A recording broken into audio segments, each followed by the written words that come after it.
Hi guys, welcome to XO Chelsea Marie.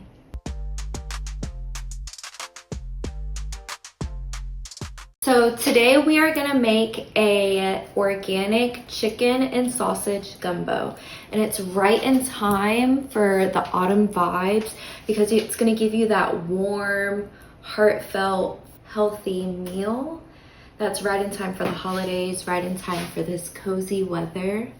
So come on, let's go make it. All right, y'all, welcome to my kitchen.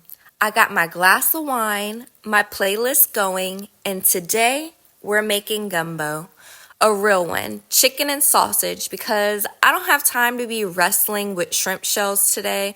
This is one of those meals that feel like love in a bowl. It takes time, but baby, it's worth it.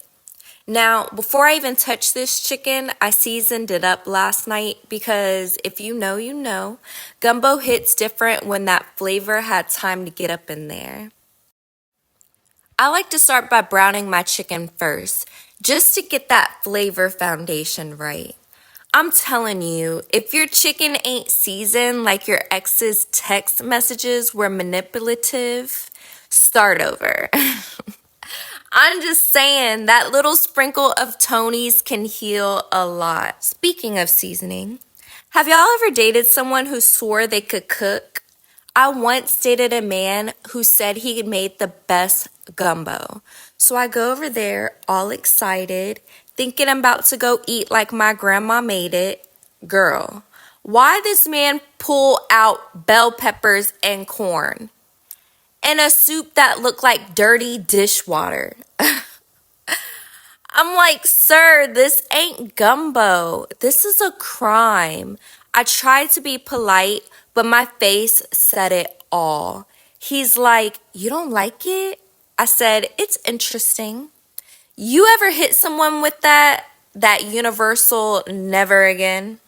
Anyway, I learned my lesson. If a man says he can cook, ask for pictures and references. Now, this part right here, the rucks, it's the heart of the gumbo.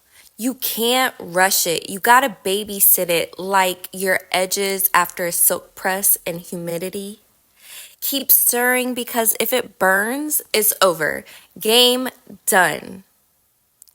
This is usually when I sip a little wine and start overthinking life.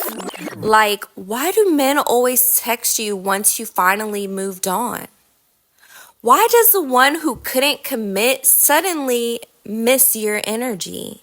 Stir that thought right out of your spirit. Once that rux gets dark and chocolatey, add your onions, bell peppers, celery, that holy trinity. This part right here is when the whole house starts smelling like home. If someone walks in and doesn't say, what are you cooking? You did something wrong. Then I add my chicken and sausage back in, pour in the broth, let it simmer, because gumbo is like self-care. You gotta give it time to develop flavor. You know what I realized?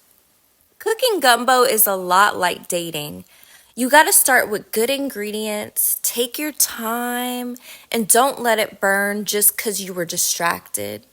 Some things can't be rushed, whether it's love, healing, a good rux. So yeah, that's my little therapy session in a pot. Pour yourself a glass, play some Erykah Badu, and make something that feeds your soul. Because sometimes the most comforting thing in life is knowing your gumbo's gonna slap even if your ex didn't.